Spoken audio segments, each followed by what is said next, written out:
Barborská cesta je zjednocujúci projekt v téme baníctva, religióznych pamätihodností a krás stredného Slovenska, ktorý chce zdôrazniť význam tohto územia po stránke histórie, prírodných krás a bohatej religióznej pamätihodnosti. Myšlienka tohto projektu vznikla niekedy začiatkom 90. rokov, ale viac menej sa vykryštalizovala až v roku 2013, keď známi hostia začali sa zaujímať viac intenzívnejšie o toto územie, ktorí tu pôsobili dlhšie. Symbolikou Barborskej cesty je vlastne legenda Barbory, ktorá svojim prežitím symbolizuje takisto 1000-ročnú históriu banskej činnosti na tomto území. Túto putnickú cestu sme otvorili 1. mája tohto roku práve na tomto mieste za Barbakánom a pri kostole Na nebevzatia Panny Márie za účasti hostí z Rakúska, z partnerského projektu Johannesweg Jánsku cestu a koncom augusta sme boli poctení aj návštevou pútnikov z Rakúska, ktorí prešli celú túto trasu.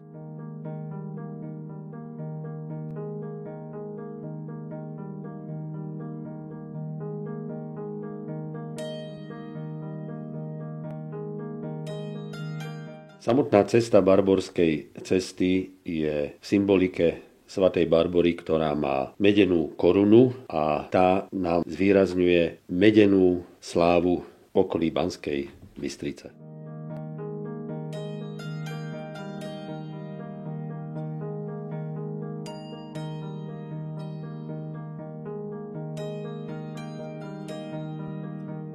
Po zaujímavých miestach, ako je Špania dolina a Staré hory, prechádzame najvyšším bodom Kremnického pohoria cez Skalku do oblasti Kremnice, symbolizujúcu zlatým kalichom, a tam je veľmi významné miesto, kde sa nachádza aj stred Európy a prepadlisko Šturc so samotnou mincovňou v zlatom meste Kremnica.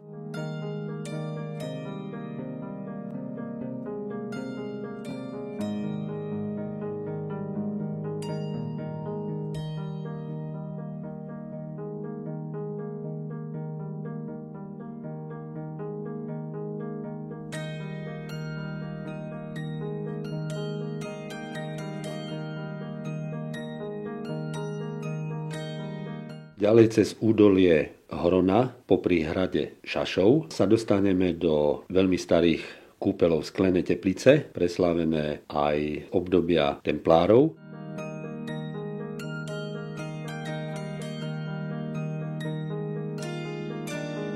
A v Banskej Štiavnici ako striebornom meste v symbolike Barbory v podeste a v meče sa ocitneme v jednom prekrásnom prostredí starobilého banského mesta.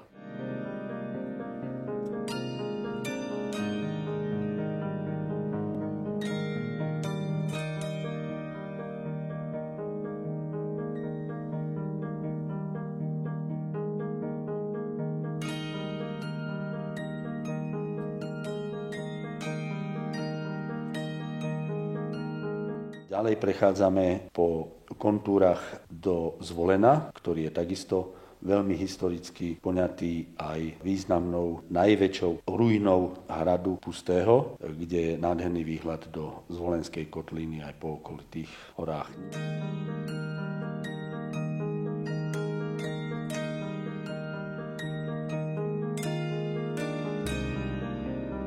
Zo starobilého mesta Zvolen, centrum obchodu v stredoveku, prejdeme cez kúpele Sliač do Hronseku. Samozrejme musíme spomenúť aj novovybudovaný kláštor v Sampore a cez Vartovku a Kalováriu sa dostávame späť do Banskej Bystrice k východziemu bodu, a to je námestie s dominantným kostolom Na nebevzatia Panny Márie.